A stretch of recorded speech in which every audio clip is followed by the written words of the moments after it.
Donc bonjour à toutes et à tous, merci beaucoup d'être venus aussi nombreux et nombreuses pour ce apéro autour du handicap et de l'innovation. Juste pour rappeler ce que sont les apéros, et je laisserai la parole à Jessica, ce sont des scènes ouvertes, j'aime beaucoup scènes ouvertes, scènes ouvertes pour les porteurs de projets. Le but c'est de permettre à toute personne qui a un projet ou même ne serait-ce qu'une idée, ça veut dire qu'on n'est pas obligé d'avoir un numéro de SIRET pour venir présenter son projet, de pouvoir le présenter justement à un public bienveillant qui est là, intéressé par l'entrepreneuriat.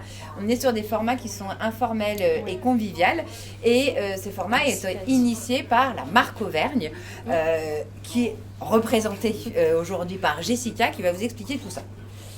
Alors enchantée, donc Jessica Lamponi de l'association Marque Auvergne qui porte la marque officielle du territoire. On travaille sur des problématiques d'image et d'attractivité de l'Auvergne. On le fait avec le soutien de la région Auvergne-Rhône-Alpes et également de nos bientôt 600 adhérents engagés pour l'Auvergne à nos côtés. Et dans notre plan d'action, effectivement, on souhaite avec les apéros Auvergne montrer la dynamique entrepreneuriale sur nos territoires.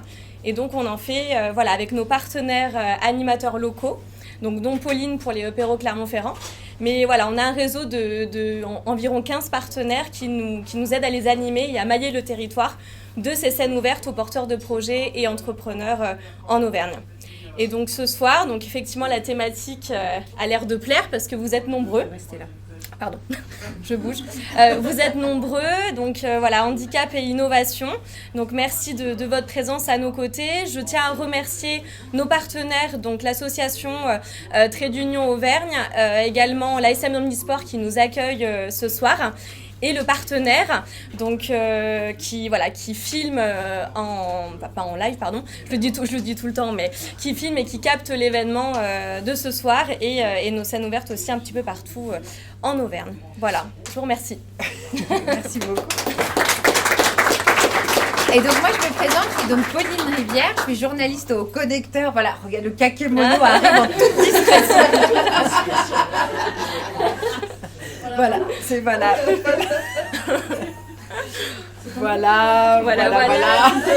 le trouve là. Attends. Donc le Connecteur. C'est les aléas du direct. Allez. Qui est donc un média sur l'innovation et l'entrepreneuriat en Auvergne. Donc nous, on porte les apéros bénévolement sur Clermont-Ferrand, puisqu'on trouve ça vraiment très très très chouette. Et de toute manière, les apéros, on aime toujours les faire avec, parce que on se dit que un événement où il n'y a que nous qui nous voyons un intérêt, c'est peut-être pas un événement très intéressant. Et donc si on arrive à rassembler plein de partenaires, ça le fait. Et juste pour vous dire que les pitchers que vous allez entendre ce soir, en fait, c'est les incubateurs et tous les dispositifs d'accompagnement qui existent en Auvergne, avec qui on s'entend très très bien, à qui on a demandé mais est-ce que vous n'avez pas des super projets à faire découvrir, et donc ils nous ont tous donné des noms de personnes qu'on a contactées et à qui on a proposé de venir présenter les projets. Donc, c'est un peu décousu sur la forme, mais j'y arrive dans l'ordre du sommaire de l'ordre du jour. Donc, le format, on va laisser la parole justement à nos partenaires qui auront 4 minutes comme les autres, ni plus ni moins. J'ai un chrono et quand je fais tit, c'est le moment de s'arrêter. Et ensuite, il y aura les 5 porteurs de projets. Et ensuite, il y a le passage qu'on appelle le micro ouvert, c'est-à-dire que n'importe quelle personne qui est ici, qui a envie de prendre la parole pour faire passer un message, une actu, parler d'un événement, c'est le moment de le faire parce qu'on sait que c'est sur ces événements que les informations circulent. Les gens qui ont bien fait leur travail ont rempli leur petite fiche, ce qui permet comme ça de savoir qui est présent et au moment de l'apéro de pouvoir poursuivre les échanges, parce qu'un apéro c'est aussi 1 heure max de présentation et après on boit un verre pour poursuivre tranquillement les échanges. Voilà, j'ai terminé. Donc je vais laisser la parole d'abord à l'ASM Omnisport qui nous accueille et donc à alors Henri, oui, Henri. Ah, vous mettez à 2, vous avez vu comment on veut être à 2, vous avez vu comment ça se passe, on est collés et on bouge pas. On est timide, alors on va venir à deux. Vous avez à deux, mais vous aurez quand même que 4 minutes. Ah mais non, mais alors, même 2 minutes, madame. Alors, j'entends souvent ça, et au bout de 6 minutes... bah vous allez voir. Alors là, on bouge pas. Alors attention. Alors, Non. je vais vous donner le petit go des 4 minutes. Merci beaucoup de nous accueillir, et vous avez la parole. 1, 2, 3, go. En fait, Jean-Paul Chiocchetti, donc je suis le président d'ASM Omnisport. En fait, d'abord, je suis ravi de vous voir parmi nous aujourd'hui. Et pourquoi c'est très important pour nous? Parce que dans le cadre de notre projet associatif, notamment dans la thématique d'aujourd'hui, on accorde une importance très importante, finalement, au handicap et au sport adapté. Et c'est pour ça que, pour tenir les 4 minutes, je vais passer la parole à son président, qui est aussi, depuis cette année, la médaille d'or du club pour tout ce qu'il amène dans ce sujet-là. Henri, c'est à toi, donc tu ne dois pas bouger non plus. 2007, Adrien Chalmin est en centre de rééducation. Il a un accident de rugby que vous avez entendu évoqué par la presse. Il veut jouer au rugby fauteuil, il revient à son club et il dit voilà, je veux jouer au rugby fauteuil. Sujet que nous avons découvert, que nous avons traité en créant une association. Puis nous avons fait un audit sur qu'est-ce qui se passe pour le handicap au sein de l'ASM. Et nous avons découvert qu'une personne ici fait de l'athlétisme, une ici vient avec une association faire du judo, etc. 2011, centenaire d'ASM, création de la section handisport et sport adapté. ASM, handisport et sport adapté. Bien que nous ayons adhéré au sport adapté en 2015. Puis nous avons développé non seulement le rugby fauteuil, mais en 2011 le tennis, puis l'athlétisme, puis le judo, puis la lutte, puis etc., etc. Vous avez des plaquettes qui sont sur le bar et qui vous présenteront tout ce que nous faisons. Notre dernier sujet aujourd'hui, c'est le multisport pour les enfants. Et la population concernée, ce sont les enfants de 3 ans à 10 ou 11 ans. À ce jour, nous testons depuis 2 ans maintenant cette activité. Activité difficile parce que la population d'enfants qui se présente, c'est une population d'enfants qui sont la plupart du temps autistes ou avec des 10, etc. Donc ce que je veux dire, c'est qu'il y a nécessité d'avoir pas mal d'accompagnants. Et notre projet qui nous tient à cœur, c'est de réussir à accueillir dès l'année prochaine 30 enfants. Et pour ça, nous avons lancé un plan de recherche de financement et d'investissement parce que c'est un projet onéreux. Il faudra pratiquement, vous le savez, dans le monde du handicap, un accompagnant pour 2 à 3 personnes. Donc c'est un projet captivant, intéressant. Voilà. En tout cas, merci à vous tous. Passez un bon moment. Et puis, on est ravis d'être avec vous.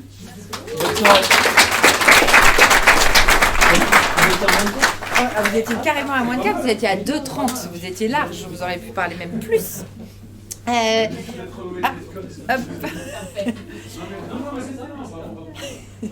Et donc maintenant, on va accueillir Sandra, qui est l'autre partenaire, parce qu'on a fait donc, une petite ribambelle de kakémono, donc association Trait d'Union, qui va venir nous parler donc de l'association et des choses merveilleuses qui s'y passent. Pareil, 4 minutes. Là, il faut se mettre là. Ah oui, c'est Et donc, go Sandra. Bonjour à toutes et à tous. Merci aux filles pour l'organisation de ce projet qui est en latence et en attente depuis un moment, donc c'est chouette. On est content d'être là. Merci à vous d'être là aussi. Merci à l'ASM pour l'accueil, tout ça. Donc je me présente, je suis Sandra Margerin, chargée de communication de l'association Trait d'Union Auvergne-Rhône-Alpes.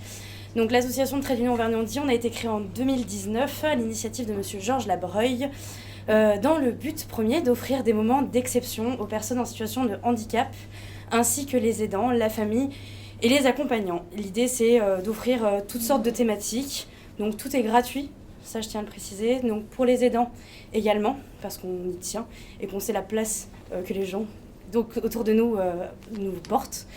Et donc on fait plusieurs thématiques, sport, culture, nature, loisirs, un peu axé aussi sur le bien-être, puisque finalement tout ça c'est le bien-être aussi. On porte environ 200 manifestations par an, avec plein de partenaires qui nous accompagnent, plein de gens avec qui on travaille, avec qui on fait de super choses. Et notamment par exemple sur des gros projets, on a donc prochainement Handissimo.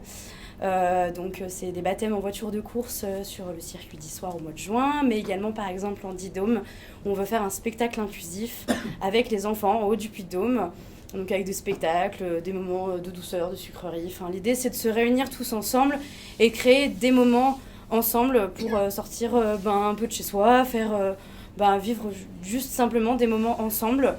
Voilà, en gros, dans l'idée, la thématique de l'association Trait d'Union Auvergne-Andy. C'était rapide. Et donc, en petit complément, comment est-ce que vous fonctionnez? C'est-à-dire vous êtes une équipe fixe et après, en fonction des projets, vous allez chercher des gens. Enfin, comment ça marche? Alors, on a une équipe de 100 bénévoles qui nous accompagnent au quotidien, qui sont au taquet et bien présents. Et ça, c'est un vrai bonheur de les avoir. Et après, nous, on est une équipe en interne, donc on est 6. On est une équipe de 6 permanents. Et puis, on essaye de tout gérer, de tout organiser, de faire en sorte que tout se passe bien. Mais en général, ça le fait. Et si on veut être bénévole, vous cherchez des gens qui, en particulier, avec des savoir-faire particuliers Pas vraiment. L'idée du bénévolat dans l'asso, c'est surtout c'est un bénévolat à la carte, donc il n'y a pas forcément de besoin d'être là constamment. C'est un bénévolat quand on peut et quand on veut, en fonction de l'activité qui nous plaît ou non. Et après, c'est dans l'idée, on fait passer un petit entretien, histoire de savoir un peu les motivations, mais en général, on n'a jamais de mauvaises personnes qui postulent. Et on cherche par contre des bénévoles dans l'Allier, puisqu'on s'ouvre, donc on est actuellement sur le Puy-de-Dôme, mais on va chercher aujourd'hui à aller avoir des bénévoles sur l'Allier pour pouvoir animer aussi les activités dans l'Allier qui arrivent prochainement au mois de mai. D'accord. Et il y aura quoi comme activité dans l'Allier? Il y aura du carte biplace, le PAL, il y aura la visite de Street Art City et du wakeboard également, voilà, qui débute à partir du mois de mai. Donc si vous connaissez des gens dans l'Allier et qui veulent venir avec nous, c'est avec grand plaisir. Eh bien, merci beaucoup. Merci. J'ai oublié de le faire pour la SM Omnisport, mais est-ce qu'il y a des questions? Est-ce que vous voulez avoir des compléments d'informations? Bon, pour la SM, il faudra attendre l'apéro. Mais est-ce que vous avez des questions pour Trait d'Union? N'hésitez pas, on est entre nous. Ou alors c'était très très clair. Quels sont vos financeurs? Alors on fonctionne... Quels sont les financeurs? Je répète les questions pour qu'on les entende. Quels sont les financeurs? On fonctionne à 95% par des dons privés, donc mécènes, gratuité. On a quelques finances de la part du département grâce à notre Superflow qui est ici présent, qui va à la recherche de fonds. Mais sinon, en général, oui, c'est fonds privés. On a des partenaires qui nous accompagnent, qui nous offrent des gratuités, ou alors simplement on va auprès d'eux et puis c'est eux qui vont... C'est tous ces dons en fait et tous ces mécènes. D'ailleurs, on a même un mécène dans la place par ici qui nous accompagne et sans eux et sans les bénévoles, on ne ferait pas grand-chose. C'est une évidence. Ouais. Merci beaucoup. D'autres questions? S'il y a d'autres questions? Moi aussi, je reçois un coup de fil en même temps. C'est le même. Bon, en tout cas, je reste là, donc si jamais il y a des questions, n'hésitez pas. Oui, voilà, Sandra est à votre disposition, elle sera à côté du bar au moment de l'apéro. Je sais pas, ou ailleurs. Non, tu as complètement raison. Voilà. Merci beaucoup, Sandra.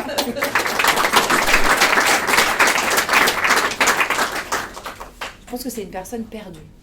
Écoutez, on va finir par retrouver. Donc maintenant, on va commencer avec nos pitchers et nos pitcheuses. Ils ne savent pas dans quel ordre ils vont passer. C'est vraiment le moment de les découvrir. On va donner la parole à Sébastien. Sébastien, Lalice ou Lali? Lalice, à mon avis, tu es grand, il faudra remonter. Il faudra remonter. Et tu arrives du J'arrive de Messé, dans le Puy-de-Dôme. Dans le Puy-de-Dôme. Hop. Et donc, il faut se mettre là. C'est bon? Sébastien de LS Nature. C'est bien ça. Je ne veux pas en dire plus. Je te laisse commencer à divulgage. Donc tu as 4 minutes pour nous présenter donc, ton projet et en fait pourquoi tu as envie de monter ce projet-là. Parce que ce qui nous intéresse au apéro, c'est aussi ce qui anime les petits cœurs d'entrepreneurs. Très bien. Et donc, c'est go. Alors bonsoir à toutes et à tous. Faut parler bien fort. Ouais. Bonsoir à toutes et à tous. Je vais d'abord commencer par remercier Pauline et à travers elle le connecteur pour son invitation à avoir la chance de vous présenter ce soir mon projet. Donc merci. J'ai pas de document particulier à projeter pour vous immerger dans mon projet. Je vais plutôt vous demander de jouer le jeu et de fermer les yeux une dizaine de secondes et de prendre une première inspiration et de vous imaginer votre fleur préférée. Vous imaginez sa couleur et son odeur et à son centre vient se déposer une abeille. Vous pouvez réouvrir les yeux. Vous êtes bien dans le monde de l'abeille, c'est de ça qu'on va parler ce soir ensemble. Je m'appelle Sébastien Lalisse, je suis le fondateur de LS Nature, une entreprise que j'ai créée en 2023 qui propose des services et du matériel liés à l'environnement. Ce soir, je suis ravi de vous partager une innovation qui va modifier radicalement la vision dont les apiculteurs ont face au réchauffement climatique. Je suis moi-même apiculteur et je possède une 30aine de ruches. J'ai mis au point un kit de ventilation qui permet aux abeilles de reprendre l'autonomie sur deux paramètres qui sont extrêmement importants au sein de la ruche, qui sont l'humidité et la température. Alors, si on doit le résumer rapidement, on va dire que c'est une VMC autonome pour abeilles. Bon, là, on va prendre un peu plus de temps. En fait, si on prend une ruche classique, l'air rentre par le bas de la ruche et ressort par le même endroit. Pour ressortir, en fait, c'est les abeilles qui battent des ailes. On dit qu'elles ventilent pour faire repartir l'air de là où il vient. Quand elles font ça, elles consomment énormément d'énergie. Le but de Ventilaruche, de mon invention, c'est de leur permettre de gérer ce flux d'air de manière autonome. Alors en fait, c'est un kit qui est composé de deux parties. C'est une hausse perforée de part en part qui vient se placer juste sous le toit de la ruche. Il laisse le flux d'air s'échapper. Et d'un couvre-cadre, la seconde partie, qui vient au-dessus du corps de ruche, là où vivent les abeilles. Et ce couvre-cadre est percé et couvert d'une moustiquaire. En fait, à l'intérieur, avec la propolis, elle peut venir boucher et déboucher les petits carrés de la moustiquaire. Et en faisant ça, le flux d'air se régule de manière autonome. Alors, Ventilaruche, c'est plus de miel et moins de traitement. Voilà ce qui m'anime pour cette invention. Une fois que j'ai eu ces 4 années de recherche et développement, il m'a fallu trouver un partenaire pour fabriquer en série ce kit. J'ai toujours été convaincu du bien fondé des ESAT. Donc je me suis rendu dans les ESAT le plus près de chez moi qui travaillaient le bois, les ESAT de Rochefort-Montagne. Ils m'ont répondu négativement, ils ne pouvaient pas répondre à ma demande, mais ils m'ont orienté vers un ESAT spécialisé dans la fabrication de ruches, qui se trouve dans le Nord-Lozère. Les ESAT des ateliers du Prieuré. Donc là c'était parfait, mes clients sont sûrs d'avoir un kit qui est fait par des professionnels, et moi je pouvais aligner grâce à mon partenaire mes valeurs à mon invention. Donc vous l'aurez compris, LS Nature et Ventilaruche, c'est des actions concrètes pour l'environnement, adaptées au marché, à un contexte, le réchauffement climatique, mais par contre ce sont des choses nouvelles. Donc je compte sur vous pour les faire connaître, nous faire connaître. Voilà, je vous remercie par avance de nous faire connaître et pour votre attention.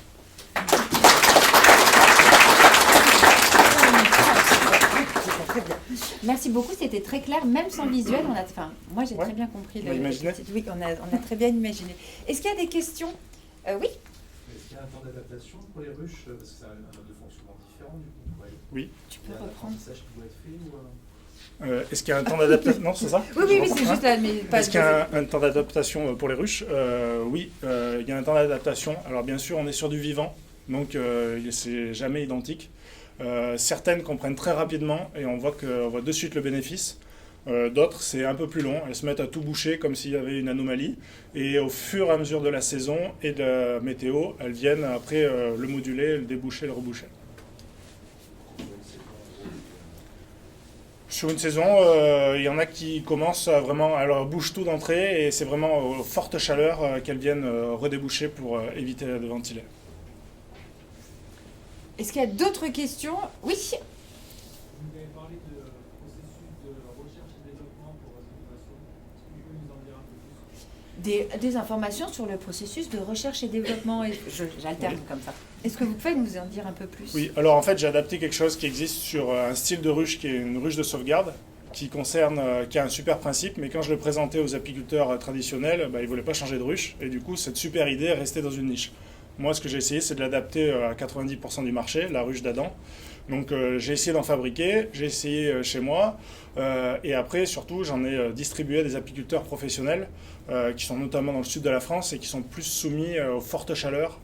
Voilà. Et en fonction de ça, on a vu les adaptations. Parce que finalement, le but, l'objet au départ était idéal pour l'abeille, mais il faut qu'il soit aussi idéal pour l'apiculteur qui va l'utiliser et le manipuler. Et voilà, c'était des corrections qu'on a apportées sur l'objet en lui-même. Voilà, c'est un objet qui est totalement en bois, sauf la moustiquaire et les grilles, mais il n'y a rien de connecté ou de compliqué. Est-ce qu'il y a une autre question sur le projet? Oui. Oui. Vous avez des statistiques sur les bénéfices en tête? Ouais, alors j'ai eu en fait des retours de ressenti pour le moment. En données chiffrées, je les aurai normalement durant l'été. Je devrais avoir une collaboration avec un lycée agricole qui est un peu spécialisé sur l'abeille noire, et qui va pouvoir me donner, qui elle va mesurer et me donner un compte rendu chiffré qui me permettra d'étayer mes ventes. Des contacts à l'INRAE? Est-ce qu'il y a des contacts à l'INRAE? Non, je n'ai pas de contact pour le moment. Peut-être que tu as des contacts, non, des bons plans abeilles noires. Non. Est-ce qu'il y a une autre question sur le projet? Oui. Est-ce que vous faites un sourcing des ressources en bois pour, par exemple, faire de la réutilisation, des choses comme ça, ou c'est un développement? Pour le moment, c'est pas quelque chose qui avait été envisagé. Là, on est sur donc, le Nord-Lozère, on est sur du bois non traité, géré durablement. Voilà, voilà. Pour le moment, c'était limité à ça. Et c'est vrai que j'ai des contraintes. L'objet, faut pas qu'il y ait de colle. Et l'objet est assez haut, fait 30 cm de haut. Et déjà, avoir de la planche de 30 cm en une pièce, c'était déjà un défi. Donc les AT a réussi, mais sur du... j'ai encore jamais envisagé, mais pourquoi pas. S'il n'a pas été traité, ça peut être quelque chose de réalisable. Des idées. Est-ce qu'il y a une dernière question? Autrement, de la même manière, Sébastien sera à votre disposition à côté de Sandra, à côté du bar. Après, si besoin. Une dernière question? Eh bien, merci beaucoup. Merci. Merci à tous.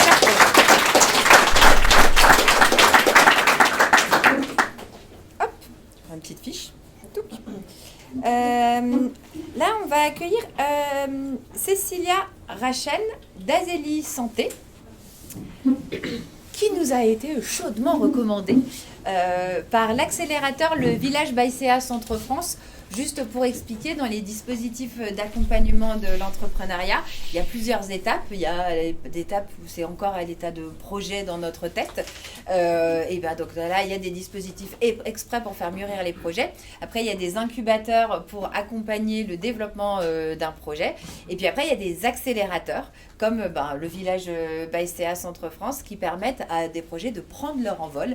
Et donc, on va laisser Cécilia nous parler d'Azélie Santé qui prend son envol. Merci. Bonsoir à tous. J'ai pas dit go. Je me tais. Bonsoir à tous. Merci pour cette opportunité de présenter l'entreprise. Donc moi, je suis Cécilia Rachel et donc j'ai créé l'entreprise Azélie Santé et j'accompagne les établissements socio-médico-sociaux, donc les IME, foyers occupationnels, dans les enjeux de recrutement, de remplacement, de fidélisation.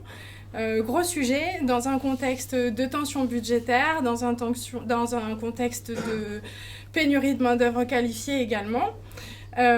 Donc on intervient en essayant de replacer l'humain au cœur du recrutement, en privilégiant l'accompagnement et le bien-être au travail. Notre objectif, c'est de limiter les conséquences négatives du manque de personnel dans les structures. Et donc pour ça, on intervient sur 3 axes. Le premier, ça va être de sourcer des professionnels. Donc on va sur le terrain, on va chercher des professionnels avec des disponibilités. On crée des partenariats qui sont cohérents pour les établissements. On travaille en lien avec France Travail, avec les écoles d'infirmiers, d'aides-soignants. On se remonte les manches, pour aller chercher des soignants. Deuxième axe, on va venir en appui sur la marque employeur et sur la qualité de vie au travail. En fait, c'est un sujet qui est très important aujourd'hui, la marque employeur dans tout secteur d'activité, mais très peu regardé dans le monde social et médico-social. Et c'est pourtant un levier important de fidélisation et d'engagement. Donc nous, on vient les accompagner sur cette thématique-là. Et pour la partie plus qualité de vie au travail, l'objet, c'est de dire si on les accompagne sur la charge de travail et le stress qui est associé à cette gestion du personnel, les équipes de direction regagnent du confort et les équipes soignantes, elles, sont moins sollicitées sur les jours de repos. Parce qu'aujourd'hui, quand il y a un absent, c'est souvent les équipes en place qui sont rappelées sur les jours de repos pour faire face aux besoins de personnel. Et le troisième axe, c'est pour faire le lien entre ces soignants qui sont disponibles et les établissements qui ont besoin de soignants. On a créé une plateforme qui facilite la mise en relation entre les deux, donc avec les soignants qui ont la possibilité de s'inscrire sur cette plateforme et de répondre aux offres qui sont diffusées par les établissements. Et on va intégrer là, dans les prochaines semaines, un système d'évaluation. L'évaluation va permettre aux établissements d'être mis en avant, d'être valorisés par les soignants et donc de donner envie aux autres soignants de venir dans ces structures-là. Et pour le côté soignant, l'intérêt, c'est de faire un arbitrage au plus proche du besoin de l'établissement. Donc un soignant qui est bien noté pourra répondre à une problématique d'un service qui est un peu plus pénurique qu'un autre. Et un soignant qui ne sera pas encore évalué va permettre à un établissement de se projeter pour augmenter son pool de remplaçants dans un service qui est un peu moins pénurique. Donc l'enjeu, c'est bien évidemment de trouver une réponse à ces problématiques de remplacement. Pourquoi c'est important pour moi? Parce que je pense qu'on a tous envie que nos proches soient accompagnés dans les meilleures conditions. Et pour moi, la première condition pour être bien accompagné, c'est le personnel qui est présent et qui est là pour s'occuper d'eux. Donc si vous connaissez des établissements qui ont des besoins de personnel, si vous connaissez des soignants qui recherchent des missions, ou si tout simplement la présentation vous a plu et vous êtes sensible à ce sujet-là, et je vous invite soit à nous suivre sur les réseaux sociaux, soit à parler de nous, ou soit de venir échanger pendant ce pot. Je serai moi aussi au niveau du bar.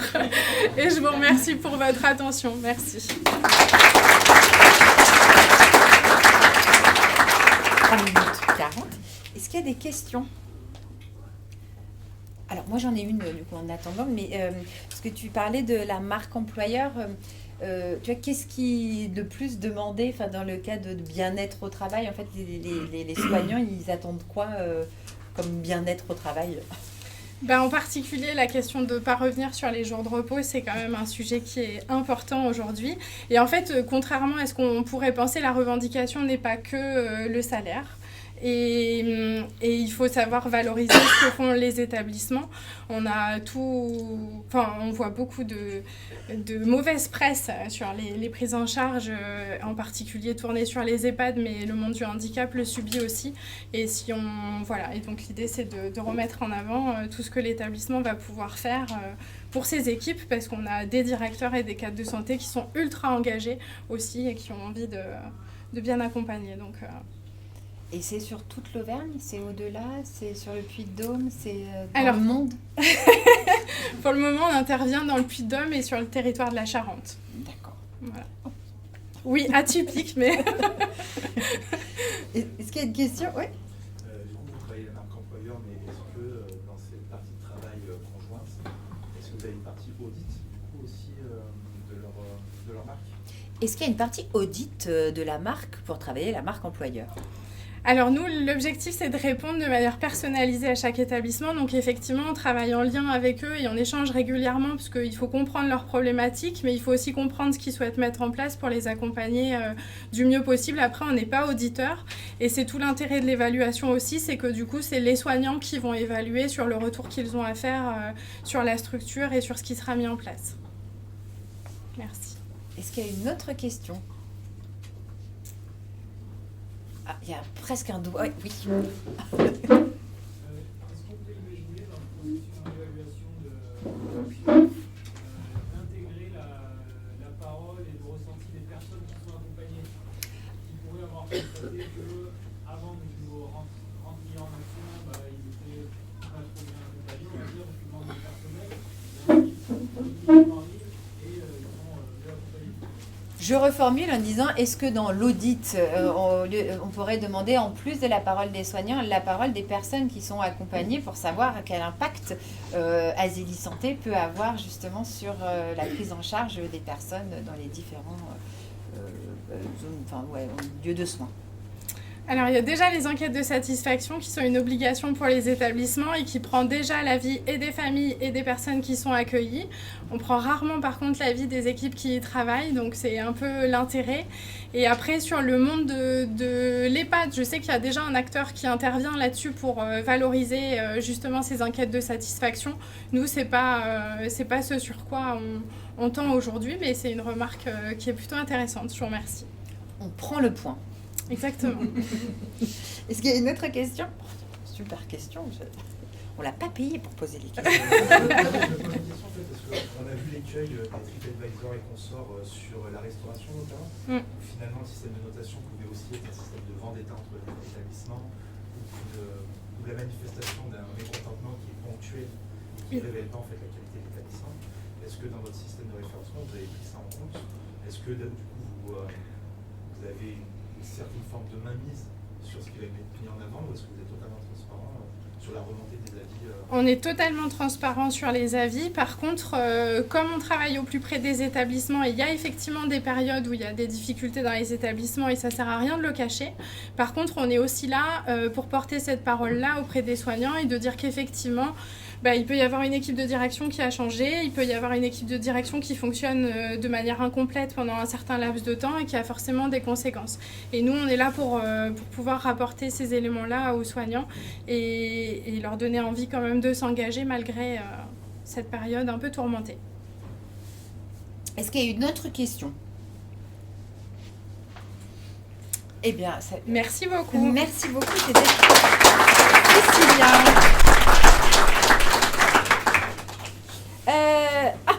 On va demander à Thierry. Thierry, parce que il faut raconter l'histoire quand même. C'est il y a 2 apéros de ça. Thierry est venu et il a dit non, moi j'ai un projet.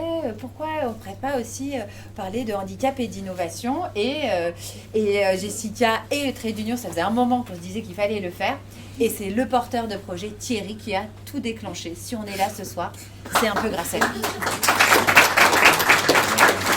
Il faut se mettre là, j'ai pas fait le go encore. Et donc Thierry, je te laisse présenter. Hop, je sais plus où il est le petit truc. Mince, en dispositif. Et je te laisse bien présenter. Tu as 4 minutes et il faut que je te donne le go. Et go. Donc bonjour à tous, je m'appelle Thierry Taillandier, donc je suis porteur de projet sur un projet qui s'appelle En Dispositif, qui sert à mettre en relation et trouver des solutions pour des parents qui ont des enfants en situation de handicap et des professionnels. Sur le constat du monde de l'handicap aujourd'hui, notamment dans le Puy-de-Dôme, mais c'est dans plein d'endroits de France, il y a des véritables problématiques. On a un véritable problème de mal-être des professionnels, tout à l'heure c'était parlé, il y a un mal-être aussi au niveau des personnes qui sont prises en charge. Et aujourd'hui, moi je tire quelque chose d'une expérience, d'un échange que j'ai eu avec une maman qui a une histoire qui est incroyable, elle avait un enfant qui avait un handicap extrêmement lourd, une maladie orpheline, et cette femme c'était Wonder Woman. Elle a tout fait pour son enfant, elle a trouvé des professionnels, elle est allée se débrouiller avec la maison de l'handicap, elle a fait un gala, elle a récupéré des fonds avec des entreprises privées et elle m'a raconté tout ça. Et moi dans ma tête, je me suis dit, ouais mais quand on n'est pas Wonder Woman, on fait comment? Qu'est-ce qu'on fait? Aujourd'hui, il y a des lois qui régissent notre secteur d'activité, qui sont les lois de 2002 et de 2005. Je ne vais pas aller trop dans ces lois-là, ce n'est pas l'idée, mais en gros, normalement, il y a 2 idées fondamentales. Un, c'est le projet de vie de la personne en situation de handicap et de l'enfant qui doit être mis au centre. Et le deuxième point qui est extrêmement important, c'est qu'on puisse justement accompagner l'enfant dans une démarche globale. Et ça, on ne le fait plus. L'autre point qu'il y a, c'est que cette loi de 2005, elle apportait quelque chose, c'est-à-dire qu'elle disait dans la loi, on va aller vers la société inclusive. Sauf que, parce qu'il y avait une situation d'urgence, la loi a surtout mis en avant la compensation, c'est-à-dire on essayait de faire en sorte que on rattrape au maximum l'handicap des gens. Et le mot inclusif, il n'y a qu'un seul qui l'a fait, c'est les écoles. Les écoles, aujourd'hui, dans les écoles, nous avons jusqu'au collège des enfants polyhandicapés qui peuvent accéder à la scolarité. Donc les prises en charge ont profondément changé. Les prises en charge ont profondément changé et la prise en charge individuelle à la maison devient de plus en plus la norme. Donc notre projet, c'est trouver des solutions pour mettre autour d'une plateforme numérique, parce qu'il faut casser un petit peu la bureaucratie et les établissements, comment ils étaient faits avant, pour justement permettre une plus grande fluidité entre des professionnels, qu'il faut qu'ils retrouvent du sens, de l'autonomie et qu'il n'ait pas une pression d'une institution parce qu'il y a de la violence institutionnelle qui est due à cause des établissements, et permettre à des parents de trouver cette solution, parce que entendre quand on a un enfant en situation de handicap de certaines personnes de dire mais dans ce cas-là il suffit qu'un des 2 parents s'arrête de travailler, comme ça vous occupez de leur enfant, ça ce n'est pas possible. On a plein d'autres idées aussi à travers de la formation et plein d'autres choses, mais je n'en dirai pas trop de plus. Et pour finir, j'aime bien cette phrase, Compenser l'handicap, c'est permettre à quelqu'un qui est handicapé de venir à la fête. L'inclusivité, c'est de pouvoir danser avec lui. Voilà ce qu'on essaie de mettre en place. Merci.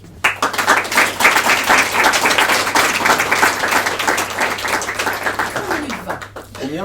3 minutes. Ah, donc j'aurais pu dire d'autres choses. Est-ce qu'il y a des questions pour Thierry? Ah, il faut se décaler un peu. Oui, moi j'ai des questions. En fait, est-ce que donc l'idée elle est venue de cet échange que tu avais eu avec cette maman? Qu'est-ce qui te pousse à apporter un projet de ce type? Alors, elle est double. Elle est d'abord cet échange avec cette maman, et il y a aussi, c'est pour ça qu'il manque un petit morceau, c'est parce que... Je te le donne. Merci. Ah. Je suis parti tout seul avec cette idée. Puis ensuite, il y a eu Patricia qui est là, ancienne vice-présidente du département dans l'handicap, qui a été présidente de la MDPH. Clément, là-bas, qui a toujours été un militant très engagé sur la question de la violence institutionnelle, de toute cette question-là, parce qu'il est AMP comme moi. Et donc, on s'était beaucoup interrogé de comment ça se fait qu'on bosse si mal dans nos établissements, parce que c'est une réalité. Et donc, eh ben, on est parti tout seul, on est 3. On est en train encore de construire le projet. J'espère qu'on va en pouvoir encore grossir, mais c'est du gros boulot.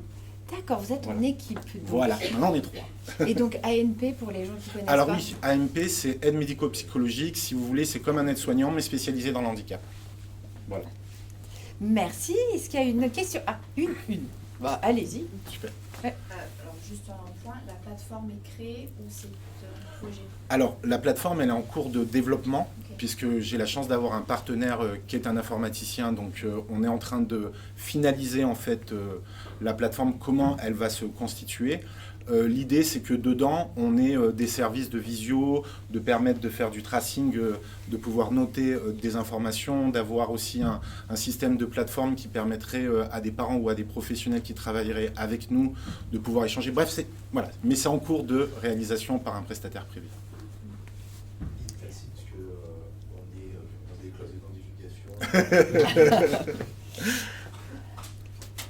Oui, il y a une question là-bas. Oui. Du coup, est-ce que cette mise en relation avec les familles ou les personnes et les professionnels, ça va aussi pour les adultes? Alors, c'est la grosse question qu'on s'est posée. On ne se l'interdit pas pour les adultes, mais dans un premier temps, il y a une réalité économique. C'est-à-dire qu'aujourd'hui, sur la personne âgée, par exemple, ou l'adulte handicapé, il y a moins de financement que pour les enfants en situation de handicap. Donc le modèle business, aujourd'hui, en parlant clairement, est pour l'instant plus simple d'être comme ça, parce qu'on a moins besoin de faire appel à des acteurs institutionnels. On peut le faire directement avec des familles qui travaillent et qui, en plus de l'aide que leur apporte le département, peuvent rajouter un petit peu pour que les professionnels soient mieux rémunérés.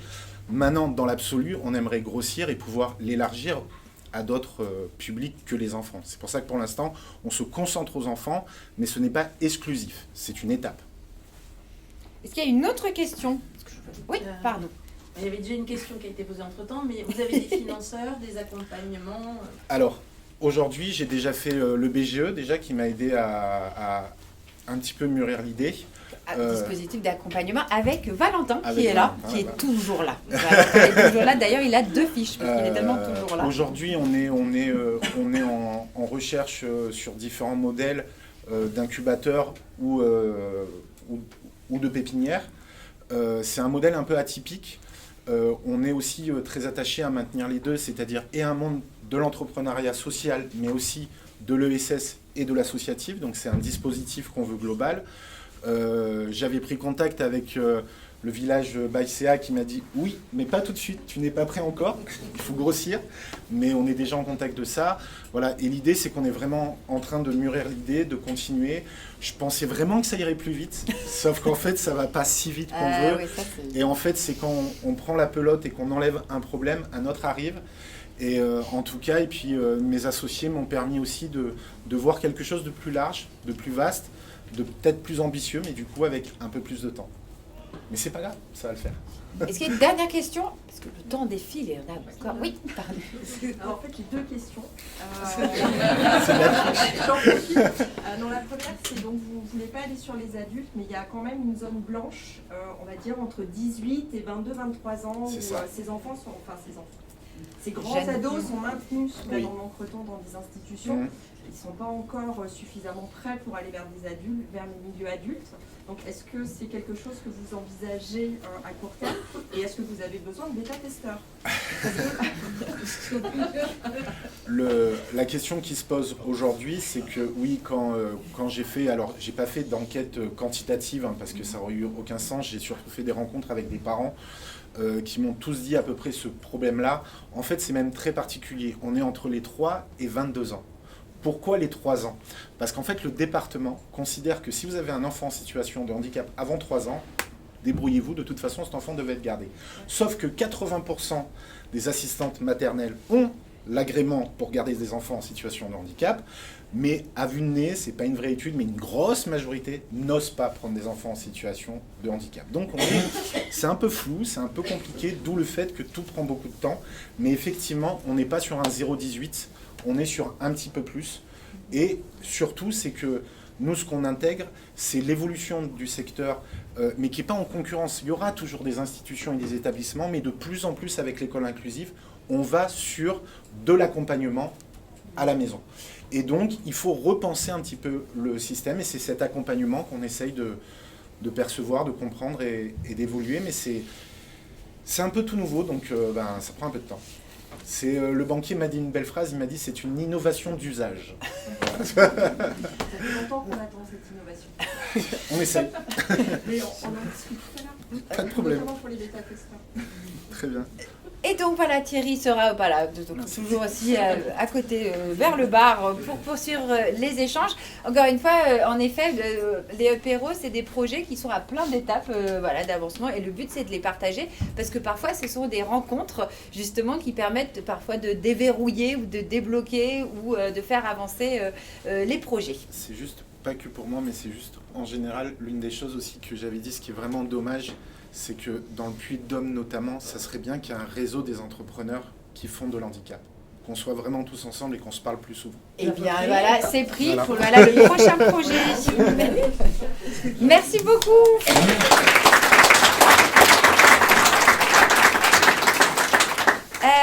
Et donc là, on va accueillir Juline. Où est-ce qu'elle est, Juline? Alors, pareil, étudiante entrepreneur. Avec le programme Pépite qui permet en fait à des étudiants de développer des projets parallèles de leurs études. C'est ça, je dis bien tout? C'est exactement ça. Et donc je vais te laisser avec donc le projet qui maintenant n'est plus qui est pas la parenthèse imaginaire. c'est Passage imaginaire. Le passage imaginaire. Juline, tu as donc 4 minutes et go. Donc déjà, merci pour l'invitation. Et j'ai une première question, c'est qui n'a jamais rêvé d'être cow-boy, chef viking ou même sorcier? Il y a 6 mois, je vous aurais dit, je vous offre tout ça, avec des escape games, des ateliers philosophiques et des événements sur mesure. Finalement, mon projet a changé. Pourquoi il a changé?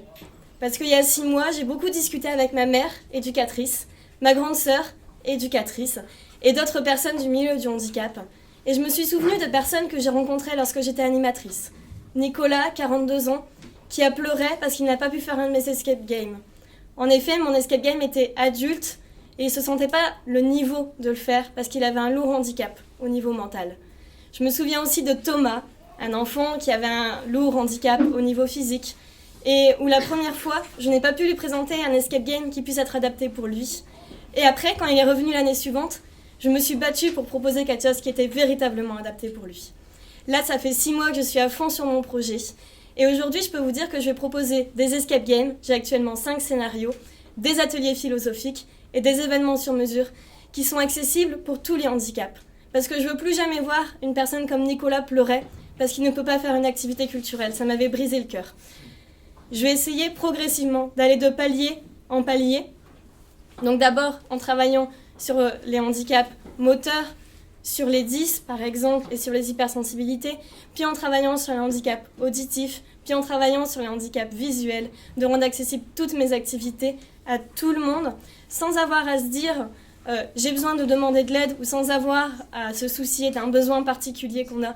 Le but, c'est que vraiment tout le monde puisse s'amuser comme il le souhaite, se plonger dans un univers, dans un imaginaire incroyable, sans avoir à se soucier de l'extérieur. passer par des petits passages secrets pour découvrir un imaginaire qui est vraiment adapté à tous. Donc voilà, mon projet.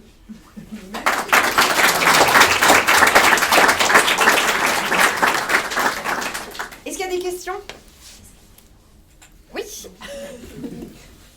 Ah, pardon. Bah non, mais top. Je pense qu'on va... Allez, je vais faire la coercition. Je pense qu'on est tous conscients qu'il y a une part du handicap qui est malheureusement pas pris en charge par le projet institutionnel et par la loi, c'est le handicap social, qui est souvent concomitant au handicap physique et à sa difficulté de vivre dans un milieu normalisé. Mais il est aussi concomitant à certains publics qui peuvent être, par exemple, les immigrés, qui ont des difficultés à sortir de leur captivité légale. Est-ce qu'à un moment donné, il a été projeté, en fait, d'au-delà de la compensation du handicap, de passer à l'inclusion au sens un partage d'une envie, en fait, entre différents publics qui ont des difficultés qui ne sont pas communes, mais qui, dans leur difficulté d'existence dans notre société, pourraient se retrouver autour d'une thématique globale, presque lobbyiste, en fait. La question étant, est-ce que le sujet, en fait, reprendre le terme du handicap social, plus court, justement, que parfois, il peut y avoir des difficultés.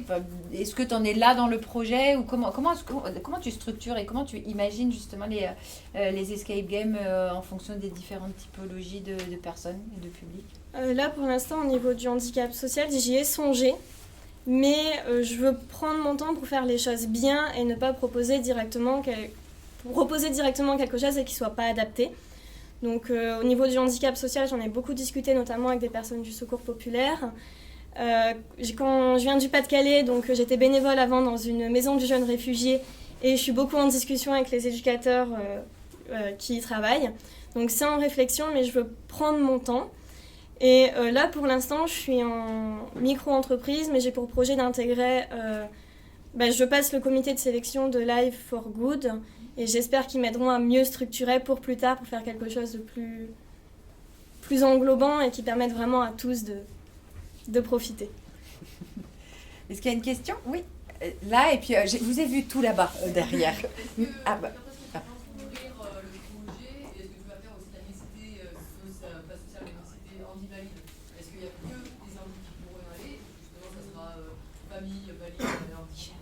Est-ce qu'on peut mixer, en mixité, handi et valide?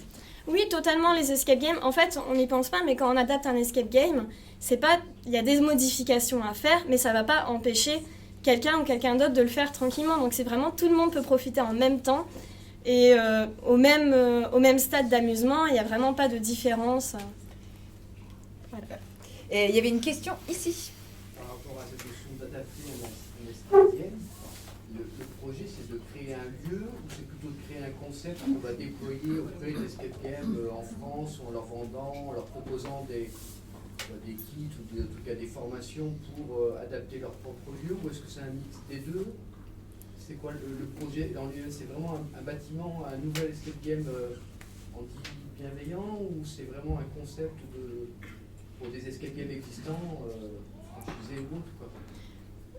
Pour l'instant, c'est des escape games qui sont mobiles et je veux vraiment garder la mobilité parce que si un particulier me demande oui, je veux un escape game chez moi, je peux tout à fait venir installer l'escape game qui est conçu pour ne pas qui est à chercher dans l'intimité de la personne, ou s'il y a une médiathèque qui me propose de venir ou un tiers-lieu ou je ne sais pas, je peux vraiment m'adapter à tous les types de lieux et tout le matériel passe dans mon coffre de voiture et je me déplace avec ma voiture. Il me faut 1 heure pour installer l'escape game, chronométré, et à partir de là, je peux très bien le gérer. Très bien. Ah oui, pardon. Je m'avance un peu. Bonjour. Je voulais savoir si c'était immersif en fait, l'escape game.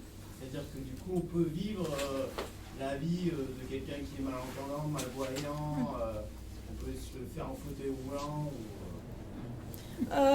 j'ai pas vraiment la volonté de faire vivre comme la personne. Moi, c'est vraiment je veux que tout le monde puisse profiter et il y a une association qui fait beaucoup de sensibilisation à Clermont-Ferrand avec un escape game autour du handicap et moi j'ai vraiment envie de me distinguer de tout le monde peut profiter pareil. Ouais. Est-ce qu'il y a une autre question?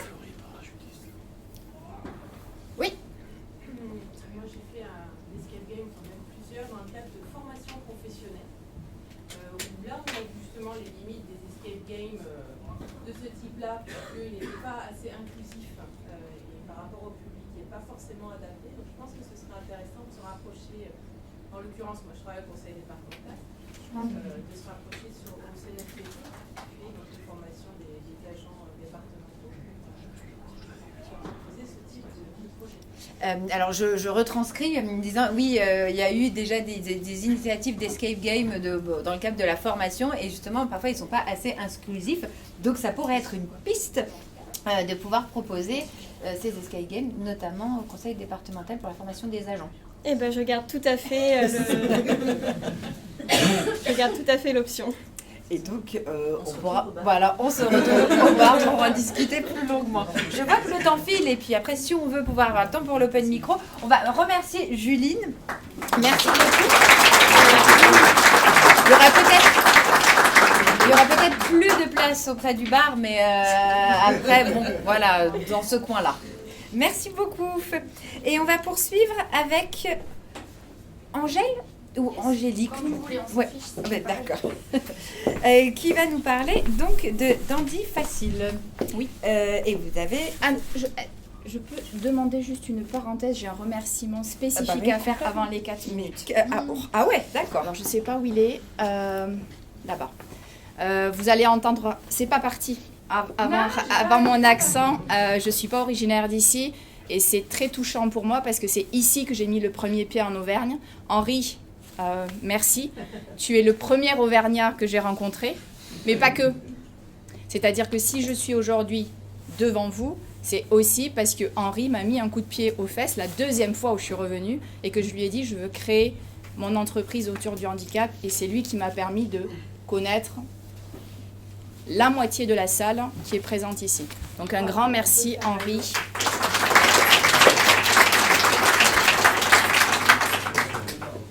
Donc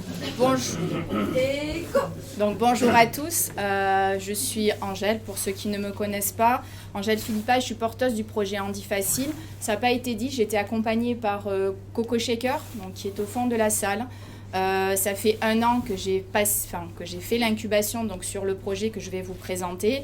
Ce projet est en lien avec mon histoire de vie. Je fais partie des gens qui ont un handicap invisible. C'est aussi pour ça que j'ai mon papier pour m'aider, parce que ma mémoire ne me permet pas de pouvoir avoir l'aisance qu'ont pu avoir les auditeurs juste avant. Certains d'entre vous donc, me connaissent sur d'autres secteurs, grâce au comité handisport qui est là et que je remercie aussi. J'ai vu HandiSup, on a entendu tout à l'heure des gens qui sont là pour nous relier. Donc l'idée aussi, et merci aux connecteurs de parler du mot handicap tout simplement, puisque du coup c'est le projet Andy Facile, c'est simplement que tout le monde comprenne ce mot. Si je pose une question, qui connaît la genèse du mot handicap dans la salle? Et pourtant on est pas mal d'acteurs. Donc souvent, quand je fais des formations aujourd'hui par mon activité, avant de parler de handicap qui est concerné par les sujets, c'est simplement intéressant de comprendre qu'est-ce que signifie ce mot-là. Donc le projet Andy Facile, pendant l'incubation, j'ai pu donc me rendre compte que pas mal de personnes, suite à des problèmes de santé, étaient un petit peu mis de côté et que du coup, on ne leur proposait plus d'emploi adapté à leurs problèmes de santé. Donc pour comprendre le projet qui n'est pas simple, je vais vous inviter à penser à un TGV.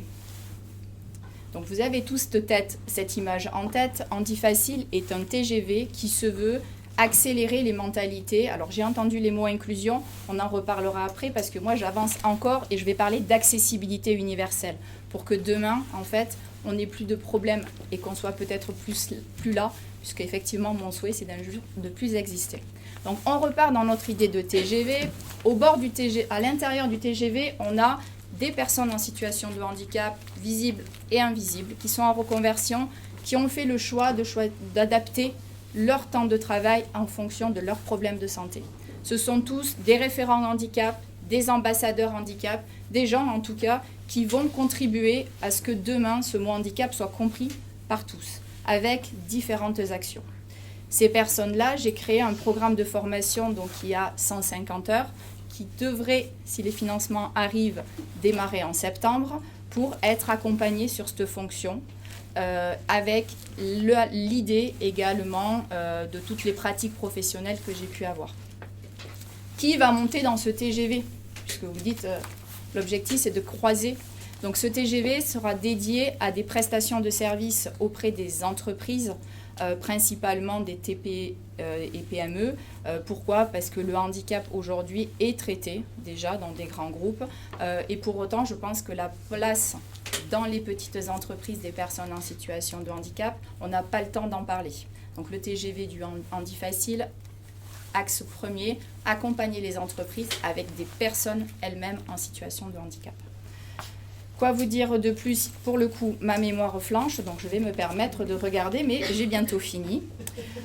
On a, et je souhaite vraiment mettre au cœur de ce projet tous les partenaires. C'est-à-dire, l'objectif, c'est pas que Handi Facile reste un TGV tout seul. Ici, je vois plein de gens qui font de la formation. J'entends des gens qui parlent d'accompagner des parents. J'entends des gens qui veulent faire du sport, qui veulent créer des projets. Je vois des consultants qui se créent de partout. L'objectif, c'est pas d'être tout seul dans son coin. Mais c'est quand on met le pied dans une boîte, se dire, OK, on va bosser avec des personnes en situation de handicap parce qu'ils sont capables de parler de la différence. Mais on va surtout utiliser les ressources du territoire aussi.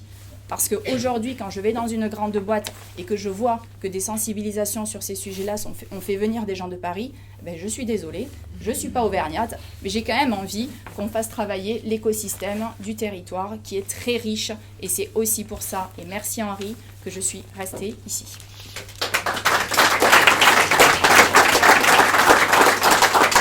Donc il y a un début de volonté de réseau qui se crée, qui continue. Est-ce qu'il y a des questions? Il est déjà créé par là. Ah, deux.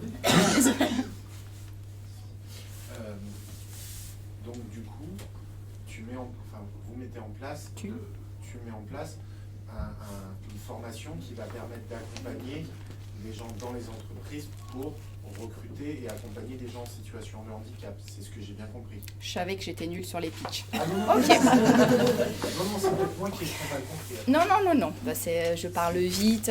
Donc, la formation, en fait, elle est portée par un partenaire que j'ai. C'est moi qui l'ai mis en place et testé.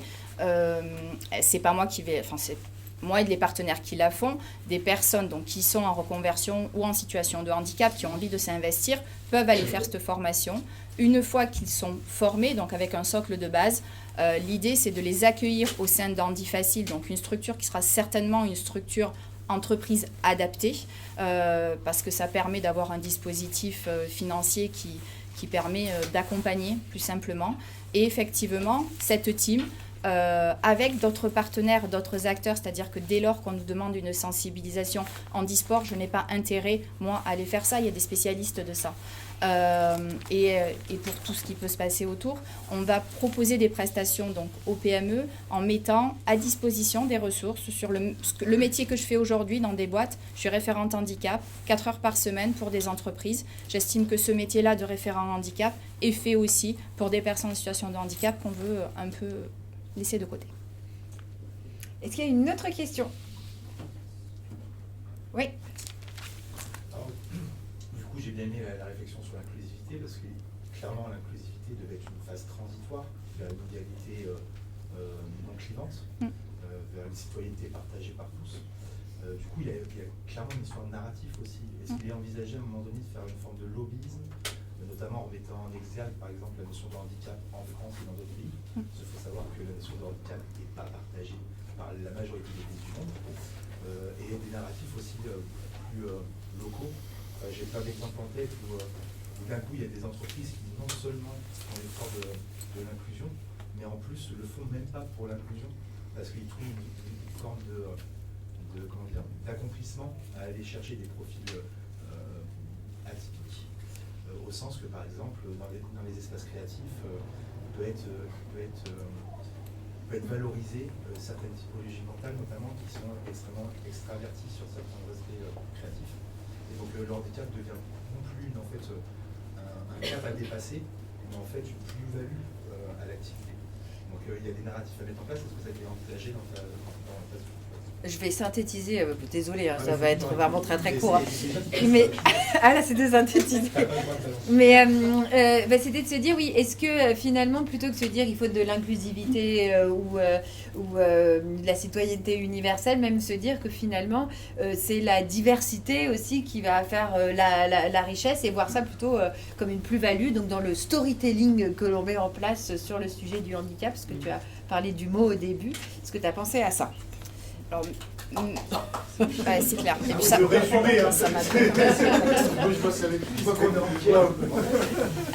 alors, ça fait 25 ans que je travaille avec des personnes en situation de handicap et sur d'autres secteurs, donc du côté plus entreprise. Je crois aujourd'hui à la rencontre. C'est-à-dire que je fais des formations, mais suite aux formations qui sont bien trop courtes pour moi, je leur dis, vous voulez comprendre et inverser en fait, qu'on arrête de voir des points négatifs et qu'on voit que les points positifs et effectivement qu'on s'appuie sur ces points positifs, c'est la rencontre qui se fait. Et je pense que le projet est né de Hand in the Cap. Hein. Aujourd'hui, Handi Facile se veut être un connecteur pour que demain les mentalités puissent changer. Ah mais j'adore à chaque fois. Il y a par exemple déjà un beau narratif qui a fait d'être raconté et d'être genèse de ton projet. Très beau narratif. Est-ce qu'il y a une dernière question? Eh bien, Angèle...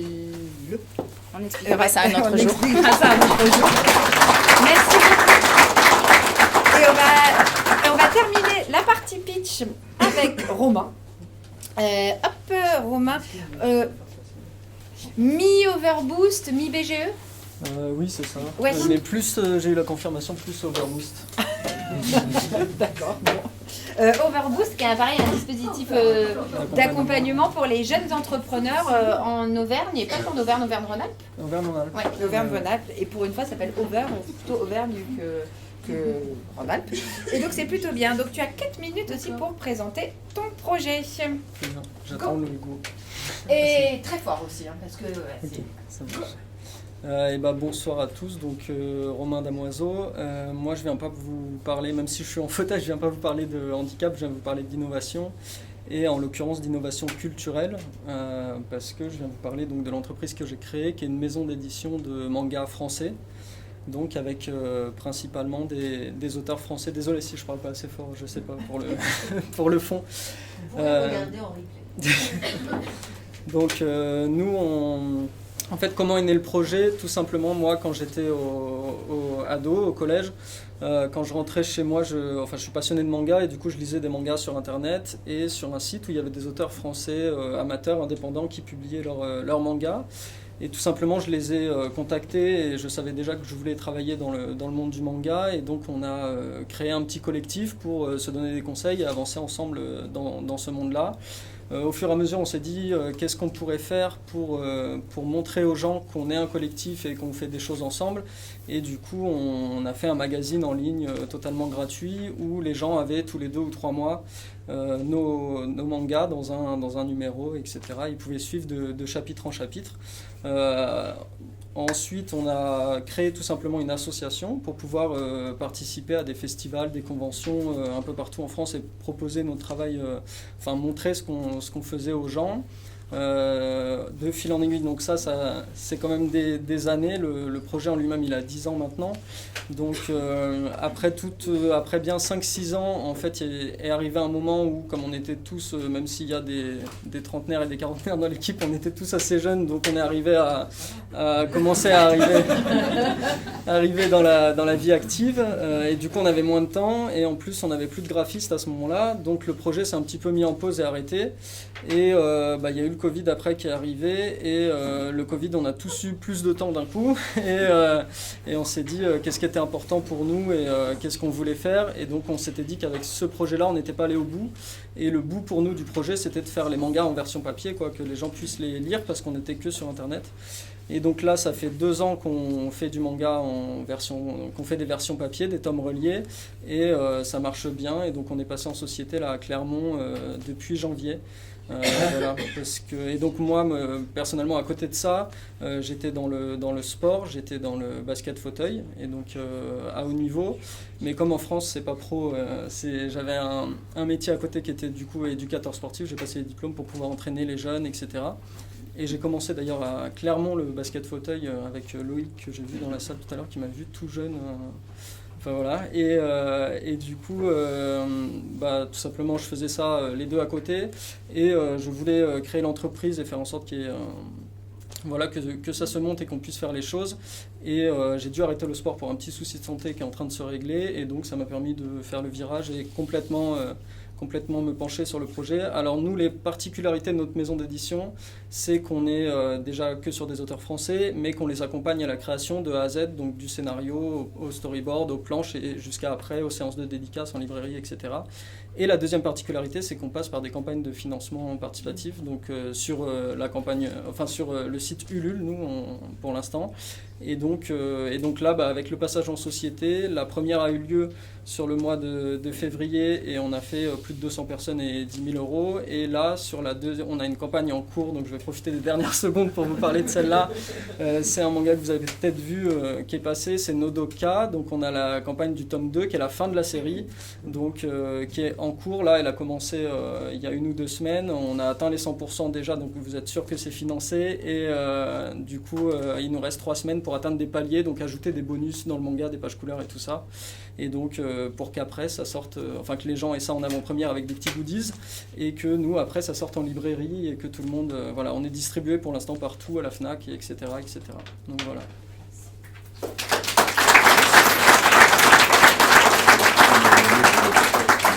Trop cool, donc il y a des mangas qui circulent, c'est ça? Je pense. Oui. J'espère les récupérer peut-être. Pas sûr. Est-ce qu'il y a des questions? Moi j'ai une question. Donc ils sont édités ici, ils sont édités. Comment ça fonctionne en fait? Alors donc, nous on a toujours fait tout par internet, ouais. Et c'est jamais des gens vrais au début que je rencontrais. Donc on passe tout par internet. Donc la maison d'édition est à Clermont-Ferrand, ouais. Mais ensuite nous, le maquettiste est sur Paris. Si maintenant la correctrice, c'est un hasard, mais elle est sur Clermont-Ferrand aussi. Et après les auteurs ils sont partout, donc on en a sur Paris, sur Orléans, en Guadeloupe. Et puis après on imprime aussi, c'est un truc que j'ai pas dit, mais on imprime parce que nous, comme on fait des auteurs français, on va jusqu'au bout et on imprime en France aussi, même si c'est plus cher, mais c'est dans l'esprit du projet. Et donc un peu partout, mais finalement les gens retrouvent en librairie. Et nous on se rend compte aussi, c'est ça qui est marrant, c'est que les premières fois quand on se rencontre avec les auteurs et avec le staff, etc., c'est lors des festivals ou des conventions la plupart du temps, parce que quand ils arrivent dans le collectif, il n'y a pas un recrutement où on se voit en vrai, etc., c'est tout par internet. Donc, voilà. D'accord, c'est une global compagnie. Ouais. Est-ce qu'il y a des questions? Oui. Ouais. Je suis responsable d'une association qui s'appelle Option Média sur Clermont-Ferrand, qui rassemble des personnes aveugles et handicapées autour d'activités culturelles. Et en fait, ma question, elle est plutôt quand même intéressée quelque part, puisqu'on est en train de préparer une BD sur l'histoire de l'association, qui va avoir 25 ans l'année prochaine, et on voulait réunir un petit peu son histoire, toutes ses actions, en faisant donc un livre avec un récit, avec des dessins. Là, on est en train de faire la synthèse donc des 25 ans. Je voulais savoir aussi, si vous faites que des mangas, si vous acceptez d'autres personnes de l'extérieur qui ne sont pas vraiment dans le métier de l'édition. Moi, c'est plutôt une autre sorte d'édition puisque je fais des disques, des spectacles, mais c'est ce que je voulais savoir, si vous acceptez d'autres personnes extérieures apportant d'autres projets qui peut peut-être vous intéresser. Ok, alors la ligne éditoriale de la maison d'édition, elle est que sur du manga et du manga français pour l'instant, et on fait pas de projet comme ça sur des choses un peu plus réelles ou des récits de vie, des récits d'entreprise, etc., de parcours. Mais par contre, si vous avez besoin, je peux vous aider dans n'importe quoi et sur tous les postes, s'il y a besoin d'aide ou de trouver des gens qui savent faire des choses, il n'y a pas de souci. Ouais. Merci beaucoup. Il y avait une question, oui. Juste pour les canaux de distribution, on est sur du Internet. Internet et des réseaux, c'est ça? Des réseaux style Fnac ou autre, ou faut trouver les mangas? Où est-ce qu'on peut nous trouver? Ouais, c'est pour connaître les façons de distribuer les produits. Tout ça. Ok, alors nous on est présent site internet, réseaux sociaux, mais après on est distribué maintenant, on a un distributeur, donc une entreprise qui gère nos stocks et les envoie aux librairies. Et donc on commence à intégrer le réseau Fnac, en commençant par Clermont là, il y a très récemment, mais ensuite on a aujourd'hui entre 30 et 40 librairies qui nous commandent, indépendantes ou non, ou franchisées quoi, un peu partout en France. Et après le site internet ou pour les gens directement les campagnes de financement aussi quoi. Mais alors l'info c'est qu'on est commandable partout, donc dans toutes les librairies de France vous pouvez aller commander un des mangas qu'on a, mais on n'est pas présent en rayon dans toutes les librairies encore. On est pour l'instant présent que dans une trentaine, quarantaine, ce qui est déjà pas mal. Mais c'est quoi le nom de la maison d'édition juste... Alors pardon, le nom c'est Keep on Dream, donc Keep on Dream édition tout simplement. Kippondream. Exactement. Est-ce qu'il y a une dernière question? Guillaume voulait poser une question. Est-ce que, je vais la poser, ce sera plus simple. Est-ce qu'il y a des thématiques sur les mangas que tu produis? Alors les thématiques, nous, ce qui est bien, c'est comme on est une petite maison d'édition par rapport aux grosses maisons qui sont forcément qui ont des intérêts commerciaux et qui veulent vendre au plus de public possible. Du coup, les genres, etc. sont un peu moins élargis. Nous, comme on est plus petit et qu'on est sur l'accompagnement, sur la création avec les auteurs, on peut avoir un peu tous les genres, etc. Mais si on résume un petit peu, on a beaucoup de projets qui sont plus aventure-action. Mais maintenant, on a des projets qui vont sortir là, qui vont être sur de la dark fantasy, donc un petit peu plus l'attaque des titans par exemple pour les gens. Et on a des projets qu'on va sortir que pour l'instant il n'y a pas de manga français très très connus qui sont sortis là-dedans, dans ce genre-là. C'est plus un public, c'est shoujo, donc c'est une catégorie de public pour le manga qui est plus des mangas un petit peu romance, psychologie, etc. quoi. Mais si on devait, pour l'instant on fait en gros du shonen un peu classique, mais on essaye d'avoir des auteurs qui ont des choses à raconter quoi. Donc voilà. Et il m'avait caché la question, tu m'avais caché parce que tout à l'heure on a discuté du projet. Une dernière question? Oui. Aujourd'hui, en termes de volume, ça représente quoi? Le nombre d'exemplaires, c'est on a imprimé dernièrement sur 1000 exemplaires. Donc là, par exemple, on a un projet qui est arrivé en rupture de stock qui est arrivé le mois dernier. Et donc sur les prochains, pour être clair, par exemple, sur le prochain, l'impression elle va être à 2000. Nous, c'est l'enjeu de cette année, donc 2000 exemplaires. Et on va essayer d'avoir une mise en place librairie. Donc ça veut dire le nombre de tomes qu'on envoie en librairie sur le mois de sortie d'environ 500. Voilà, on a vendu, sur les nouveautés, on était à 250-300 et là on passe à 500. Oula, je vois l'heure, il est 19h51, il faut absolument... Mais non, mais c'est très très bien. Merci beaucoup.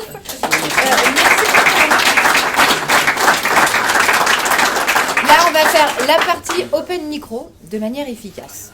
Donc ça, c'était la fin des pitchs. J'espère que ça vous a intéressé. Donc des projets hyper variés portés par des gens très engagés. Et donc là, c'est la partie open micro, c'est-à-dire que vous n'avez pas pu présenter ou vous avez une information à faire passer. Vous venez et vous avez 1 minute top chrono pour présenter votre sujet. Est-ce qu'il y a quelqu'un? Ouais. Par contre, vous venez, hein, vous y allez, il n'y a pas de souci. Hop. C'est tellement grand qu'il faut 35 secondes pour arriver. Et donc il faut se mettre là, toujours. Et go!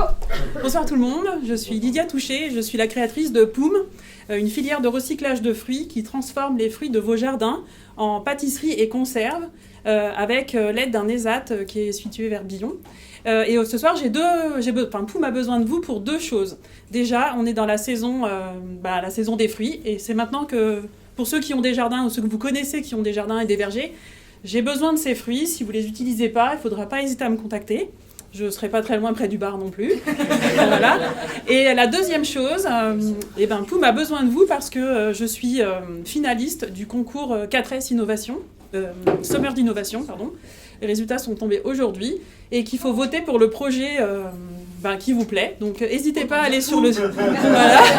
Donc c'est ça. Donc n'hésitez pas à aller sur le site du Crédit Mutuel Massif Central. La liste des 10 projets sont là. Et voilà, si Poum vous plaît, n'hésitez pas. Merci beaucoup. Merci. 1 minute top chrono. Oui, faut pas hésiter, hein. Venez tranquillement. Enfin, tranquillement, mais quand même sûrement. Hop. Et go. Bonjour à tous, je suis Karine Thirion, éducatrice sportive, et j'ai co-créé l'association Handi Tout Terrain qui permet aux personnes en situation de handicap de faire du quadrix. Le quadrix, c'est un quad qui est 100% électrique et qui permet alors pas toutes les personnes, mais à beaucoup de personnes en situation de handicap de faire du vélo et de faire du VTT. Donc les balades en forêt, les val-d'y-aller, les randonnées avec des chemins, enfin voilà, c'est vraiment du tout-terrain et on est vraiment là pour se faire plaisir. 25 km/h, 60 km d'autonomie, donc c'est des belles balades dans nos chemins. Et la bonne nouvelle, c'est que je l'ai amené, il est sur la remorque, donc vous pouvez le voir. Mais, point de vue des assurances, on n'a pas pris ni les batteries, ni les clés, comme ça vous ne pourrez pas l'essayer. Voilà. Donc, en tout cas, avec grand plaisir de vous retrouver sur les réseaux et puis de vous voir sur les chemins. Voilà, tant qu'à faire. Merci. Ouais, pas de souci. Allez-y, venez.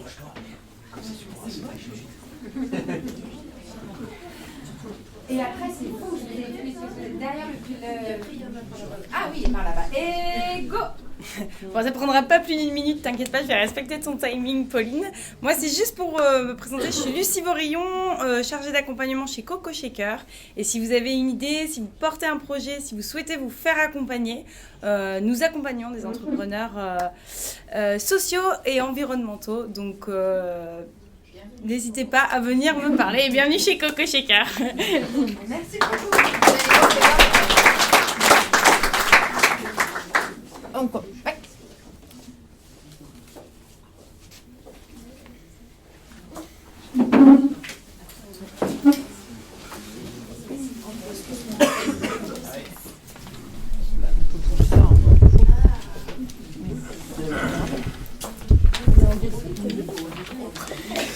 Et go. 1 minute quand même. Bonsoir, alors moi je m'appelle Émine, je suis cofondatrice de l'association Handicap Fly. Et pardon, excusez-moi, donc nous sommes tous les deux fondateurs de l'association Handicap Fly. Et notre association a pour but de promouvoir le handicap et de favoriser l'accès de personnes en situation de handicap à des sports dits à sensation, donc le parachute et le vol en soufflerie. Voilà. Cool. Voilà. On fait ça à iFly Lyon. Les séances de découverte sont gratuites. On en a une samedi prochain, mais c'est complet. C'est la bonne nouvelle. Et après, vous pouvez nous rejoindre sur notre Facebook si vous voulez en savoir un peu plus. Et puis, on sera sûrement sur le bar. Nous, du coup, vu que tout le monde sera déjà à côté. Voilà, ou sous le bar, peut-être. Voilà. Petite précision, on ne fait pas que de la découverte. Une fois que vous avez testé, si l'envie vous prend de faire de la compétition, on fait également de l'accompagnement en compétition, matériel adapté, coaching, etc. À partir de 5 ans. Merci, jusqu'à...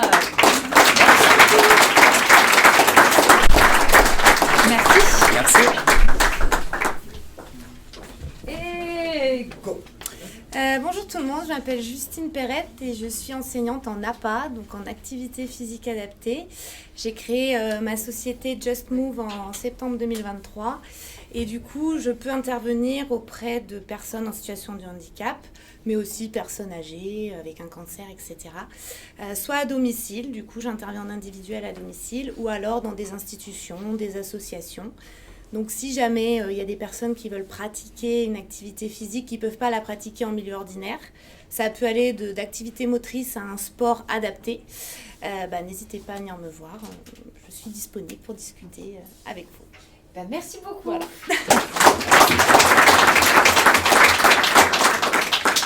Mais là normalement c'est pour combler le vide, mais là, hop, là ça fait et go. Bon, c'est un peu impressionnant. Bonjour, Marie-Noël, j'habite l'Auvergne et j'ai un bébé entreprise auvergnat. Et donc, je propose des activités adaptées aux situations de handicap mental. Et ces activités sont des sorties nature, environnement, patrimoine bâti, patrimoine local, petit village. Et un petit peu de facile à lire et à comprendre également en rédaction. Donc, n'hésitez pas à... en découverte. Découverte. Voilà. Merci beaucoup. Voilà, ma mini-minute. Oui.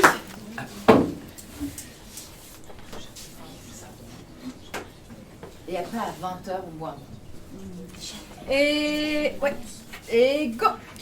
Bonjour tout le monde, moi je m'appelle Mehdi Escurier, donc je suis universitaire, chercheur à l'UMR Territoire, donc à Clermont-Ferrand. Je suis géographe de formation et j'enseigne toujours la géographie. J'ai pas d'entreprise, peut-être que j'envisage d'en créer une à l'avenir. J'ai mis en place une application donc, pour les personnes en situation de handicap qui s'appelle Carto Géovie, donc c'est une application informatique. Carto, C-A-R-T-O, G-O, G-E-O, plus loin V-I-E. Donc vous pouvez trouver ça sur internet. Elle permet à des personnes en situation de handicap et même à tout à chacun de faire des cartes et d'essayer de comprendre un petit peu l'évolution de leur inclusion, l'identification des barrières auxquelles elles peuvent être confrontées. Et je pense que toutes les interventions que j'ai entendues ce soir me donnent l'idée de proposer des accompagnements cartographiques pour les différents projets que vous portez parce que on est tous dans l'espace, il y a une dimension spatiale et géographique à tout ce qu'on fait. Quand on est dans des problématiques relatives au handicap, il y a aussi des barrières qui se créent, qui sont des barrières souvent spatiales. Et en les identifiant, on peut les lever. Merci beaucoup. Merci beaucoup. Allez-y. Ouais. Et après, oui, pardon. Et go. Alors, je m'appelle Sylvie Poncet, donc je viens de faire connaissance il y a quelques minutes avant la présentation avec Angèle. Donc, je propose aujourd'hui en fait des prestations qui peuvent être complémentaires. J'ai passé 15 ans en tant que responsable de l'agence Inseradis, spécifique handicap au niveau de l'intérim et de l'insertion sur Clermont-Ferrand. Et j'ai puisé en fait pendant ces années, sur tous les retours que j'ai pu avoir de personnes que nous avons accompagnées en situation de handicap et également donc sur les échanges que nous avons eus donc avec des entreprises, des interlocuteurs en entreprise. J'ai pu construire donc les prestations que je propose suite du coup à tous ces retours et je suis d'accord avec Angèle, je trouve qu'on devrait mettre en place au niveau du handicap puisqu'il y a également Emmanuel qui n'est pas très loin, donc des gens engagés et je pense qu'on devrait se rencontrer régulièrement tous ensemble, notamment pour l'insertion professionnelle également. Voilà. Merci beaucoup. Mais ça se passe bien. Et après, go. Alors moi, je me présente, Gaël Aimé, j'ai un Fab Lab itinérant et j'aimerais proposer mes services à des personnes handicapées. Donc je demande votre aide pour adapter ces services-là. Donc je propose aux personnes habituelles des services d'impression, d'initiation à l'impression 3D, à la découpe laser et à l'électronique, à la robotique, aux choses comme ça. Et j'aimerais adapter ces services-là aux personnes handicapées, puisque j'ai été confronté déjà à plusieurs personnes handicapées dans ma famille. Et donc j'aimerais bien proposer ça. Donc s'il y a des gens qui veulent tester avec moi ces activités-là, je suis ouvert. Merci beaucoup. Et on va prendre les deux derniers après. Voilà. Désolée. C'est là? Ouais, à peu près. Go. Ok. Bonsoir, je m'appelle Marianne Cousseau, je suis responsable des affaires juridiques au CHU. Ça vous situe le cadre austère de la personne. Mais en parallèle, je suis également responsable de la recherche et de l'innovation. Et je viens vous parler en fait de la mission du CHU, c'est la triple mission soins, enseignement, recherche. Mais en fait, on se rend compte que nous, des fois, on est un petit peu trop déconnectés des besoins en fait des gens du terrain qui sont en fait nos sujets, notre principal point de préoccupation.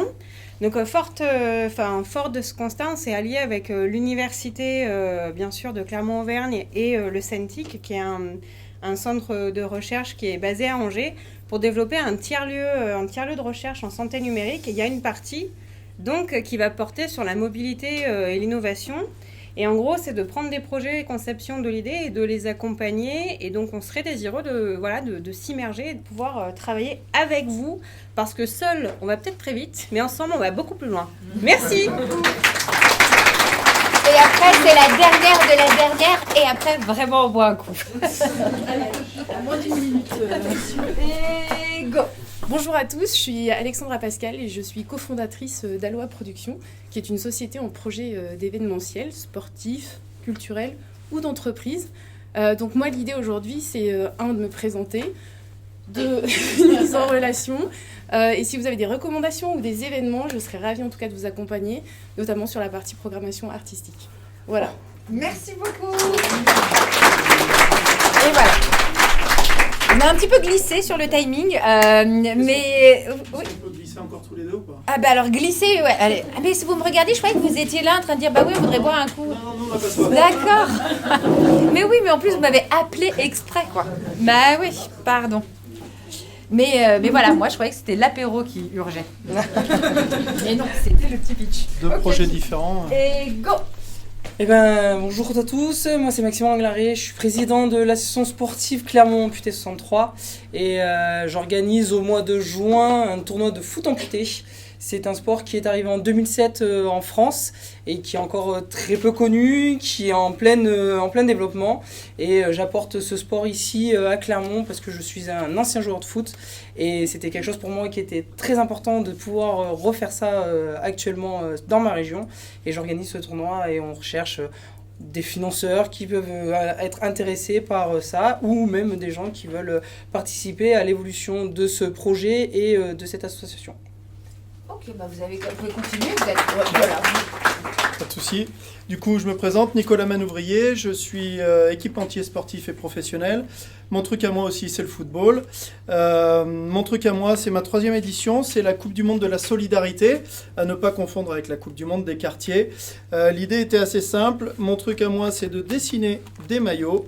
Aujourd'hui, ici présent, j'ai dessiné 32 nations. Sur 32 nations, j'ai invité 32 associations caritatives, dont celle de Maxime, le comité handisport, Handicap Fly et bien parmi vous d'autres. Aujourd'hui, il me manque 10 sponsors pour me mettre sur les maillots et aujourd'hui des équipes aussi pour y participer. L'idée de la compétition, elle est assez simple, créer du réseau pour les associations. Voilà, ça c'est ça. Et plutôt que d'envoyer aujourd'hui un chèque aussi d'action au Téléthon et tout, l'idée c'est de rencontrer aujourd'hui les personnes des assos, enfants autistes, femmes battues, handisport et autres. Et l'idée, voilà, c'est vraiment de partager un projet. Donc si vous êtes un pro aujourd'hui, que vous ne voulez pas balancer vos sous n'importe où, et que vous voulez en tout cas rencontrer du réseau et pas forcément faire une bonne action, mais la vivre aussi. Et si vous voulez jouer au foot pour autre chose que de l'argent, puisqu'aujourd'hui le foot, il faut bien l'avouer, c'est beaucoup l'argent, la discrimination raciale et homosexuelle. Si vous avez envie de faire ça, c'est du 31 mai au 29 juin, n'hésitez pas à venir nous voir. Ouais. Et voilà, on clôture. Vous avez bon, il va plus rester là pour clôturer. Ouais, et donc...